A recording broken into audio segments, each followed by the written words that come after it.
सध्या महायुतीमध्ये जागा वाटपावरून pressure politics सुरू आहे।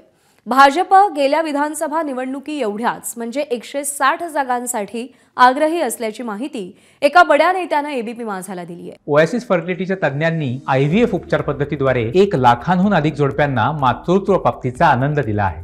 मोफत अपॉइंटमेंट बुक करण्यासाठी आजच संपर्क साधा। तर दुसरीकडे शिंदेची शिवसेना ही 124 ते 128 जागांसाठी आग्रही आहे।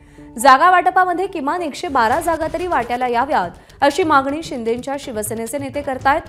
तर अजित पवारांच्या राष्ट्रवादीबद्दल बोलायचं झालं तर सुरुवातीला त्यांची 60 जागांची मागणी होती, पण त्यामध्ये आता 10ची भर पडून हा आकडा 70 वर पोहोचलाय।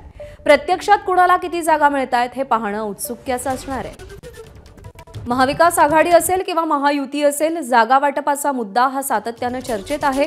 महायुतीचा फॉर्म्युला काय ठरतो हे पाहावं लागेल, पण त्याआधी 160च्या आसपास जागांसाठी भाजपचा आग्रह आहे। 126 ते 128 जागांसाठी शिंदेची शिवसेना आग्रही आहे, तर किमान 112 जागा तरी मिळाव्यात असा त्यांचा हट्ट आहे। तर अजित पवारांची राष्ट्रवादी 70 जागांसाठी आग्रही आहे। एबीपी माझा, उघडा डोळे बघा नीट।